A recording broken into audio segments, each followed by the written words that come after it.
Let's just say that you made 2 decisions a day, 2 better than me. Just 2 a day. That's it. And I would say all of us make dozens of decisions a day.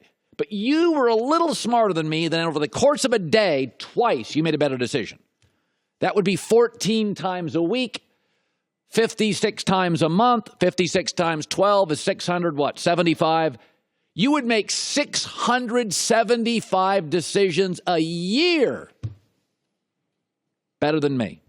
Think you'd have a better life? Over a decade, 10 years, 675 a year, 6,000 some decisions or more. Think you'd be more successful than me and happier than me? All you got to do is make 2 dumb decisions a day. And they don't even have to be dumb. They just have to be the wrong decision. Be a good decision maker. Life's fast. Choose wisely. Choose thoughtfully. I told you last week about Jimmy Garoppolo of the Niners. I told you last week that I talked to an NFL executive last week. And he said Kyle Shanahan, who's really bright and intense, would struggle with Jimmy Garoppolo during this building process for the next couple of years. He said Jimmy G does not have the self-awareness of Tom Brady. From the food Tom eats, to what he drinks and doesn't drink, to the trainer he uses, to the things he says publicly, to the things he does publicly, Tom's decision-making is brilliant. Jimmy Garoppolo got hurt again because of Jimmy Garoppolo. Dude, there's 9 Chiefs surrounding you. Get out of bounds. What are you doing? Okay, your quarterback's your pilot. All right, Maverick, I don't need all these rolls and twists. Why don't you land the puppy? You're a pilot of the franchise. Get the bird down safely. I don't need to see the Grand Canyon off to my right or the Alps off to my left. I don't need twists and rolls. Okay, we're not here. You're not a fighter pilot. You're working for Delta. Get the bird down. That injury, just like the one in New England, was on Jimmy Garoppolo, who tried to extend a play when there's an old saying in the NFL for quarterbacks, live for another down. That's why Eli never gets hurt. It's why Brady never gets hurt. It's why sometimes Aaron Rodgers does. Live for another play. This is a guy, by the way, interception percentage in the NFL, Brady doesn't have the best arm. He's got the best interception percentage. He doesn't throw them. I want to talk about this. Dallas looks really bad. They're 30th in yards. They're 31st in points. They're 8 for 34 on third downs. Now, we knew they lost Jason Witten, which was the security blanket for Dak. That has not helped. We knew that Dez Bryant was still a capable receiver and a decent deep threat at times, and he's gone. So some of this, we know he lost weapons, and they didn't replace him with anything more than, Allen Hurns is a possession guy. Tavon Austin's overpaid, was in L.A., is now in Dallas. Here's the thing. The Cowboys have a decision to make real soon. Remember what Peter Schrager said about this season on our show a couple of weeks ago in terms of where Dak got drafted and when the Cowboys can start to look for another guy? Dak Prescott went on day 3, a 4th-round pick. So what does that mean? It means that he only has a 4-year contract, and he can start negotiating at the end of this season. So a contract is looming for Dak. If he is not great and they take a big step back, don't expect them to back up the Brinks trucks just because he was good 3 years ago. Now, here's 3 things the Cowboys have going for them, because I don't think it would be crazy to draft another quarterback, even if you played Dak for a year.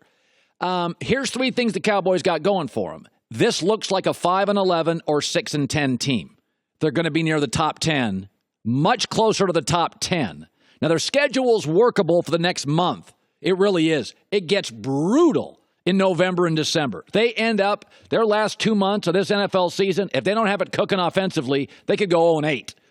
Okay, it's pretty workable now. If you look at their remaining schedule, Detroit, Houston, Jags, Redskins, Titans, these are not a lot of firepower teams. Then you start facing real offenses at Carson Wentz, at Matt Ryan, Drew Brees, Philadelphia Eagles, Andrew Luck. Giants looked good yesterday. You'd be in New York. Tampa scoring points. Tons of good offensive players.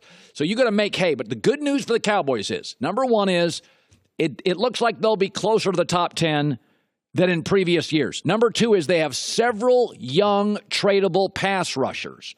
They've got an abundance of good young pass rushers, and outside of quarterback, the one thing everybody in this league is looking for is pass rushers. Everybody except apparently the Oakland Raiders and John Gruden. Here's the third thing. And it's a weird year in the NFL. This is an anomaly, an aberration. Who needs a quarterback? I'm going to put the bad teams, and it's early, I know, but the bad teams in 3 food groups. The winless teams, Arizona, Oakland, Houston, Pittsburgh. They're not drafting quarterbacks. So if those teams ended up in the top 10, the Steelers just spent a third-round pick on Mason Rudolph, and that ticked off Big Ben. They're not drafting another guy because Ben's around for 2 or 3 more years. So the winless teams, if they're ahead of you in the draft, don't need a quarterback.